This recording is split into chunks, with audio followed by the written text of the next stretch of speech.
boy, isn't he? Tadeas Curtis's shortness, plus his giant belly and baldness, made him look the typical successful boss. Accompanied by Earl's team and Harvey's that have apparently been listening to the whole scene, he popped up at the entrance of their office, moved by curiosity. Beats me. Is this kid even sane at all? I mean, is he really going to help anything? Tadeas smiled. He may seem a bit lunatic sometimes, but this 19-year-old young man does have an IQ of 160, and good intuition power that are the weapons he is lending us. So, we must use them carefully and wisely. He looked at everyone in that room. Just because he's different from the rest when it comes to his way of thinking doesn't mean that he can't help us.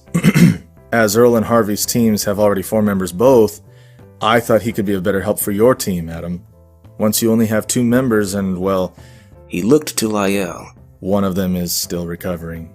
Tadeas smiled sympathetically while squeezing his shoulder. Despite being the boss, he would always care for everyone who belonged in the department individually. He would even pay in advance when someone really needed the money earlier. He was that type of man that always tried to see the positive things in life and in people. Everyone in the department liked him, and there wasn't anyone who badmouthed him. I appreciate it, boss. Adam Carver made a tiny fake smile and nodded. How was the situation with Aiken? Tadeas asked as he made sure the door was closed and there wasn't anyone who could listen to that conversation. Everything is under control. That means he doesn't remember anything about the island or the surgery, right? Right. Don't worry about anything. If I suspect something isn't right with him, I'll tell you immediately. He's confused, but that's natural. Nothing more so far. Good, good. What about Edith Naylig? Is she being helpful? He added as he finally sat on his office chair. Yes. Besides her bad temper, she's been quite helpful.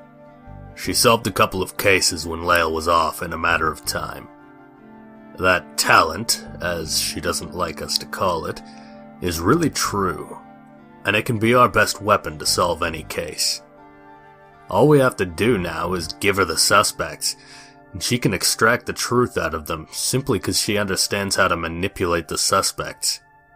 Well, that and the fact that she can be quite scary sometimes. It's quite fascinating. Impressive. The bad thing about this is the fact that we need to make sure she keeps out of Aiken's knowledge, at least until we can find a way to make him move to another department.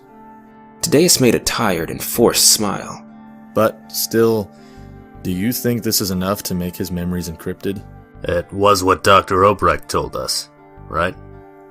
Right. I hope I don't have to end up dismissing L.I.E after all. Worse than that, I just hope I don't need to make them do that surgery to him again. God knows how painful it was to watch. Besides, there was no guarantee he would make it out alive again. I wouldn't risk having another department investigating us for his uncertain death on an improvised and not even licensed hospital. You would have to arrest him with fake accusations instead. Exactly.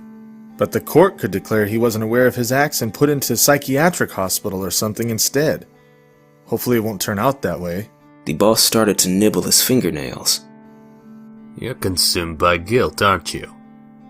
But you were the one who suggested that we tested this new brain surgery on him. I know I did, and yes I am. You know that. Stop reminding me of that, alright? We had to get it tested on someone, and this opportunity was given to us.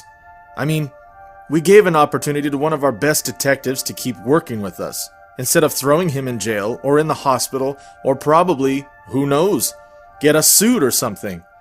But I still think it was the best choice we made. Yes, I know that. And you know that we have your back. I know, and thanks. What about this kid, Ace Ruskin? Do you think he's the man we need? He claims to know how to extract intel out of Edith. He went towards the prison she's being held when he left the department. As it seems, he used to live in that island, and was somehow familiar with how she functions. We can tell that he used to belong to their culture, once he knows all that stuff that you've heard. So, I hope he truly will make Edith talk about the hidden inhabitants, and our men as well. Who can guarantee that he isn't on her side and pretends to release her? He tells us that he rejects their cultural principles. The fact that killing was legal made him move out to our country, with the hope that he would find a better society. He was given permission to do so. Added to that, she was one of the deadliest and most feared people that somehow led a big group that killed for fun. I guess this, plus the pure hatred in his face every time he talks about his hometown, and the polygraph test he made with our fellow partners a few weeks ago. All that makes him somewhat trustworthy. All right. Thanks for keeping me updated. You're free to go. Tadeas said and continued to work.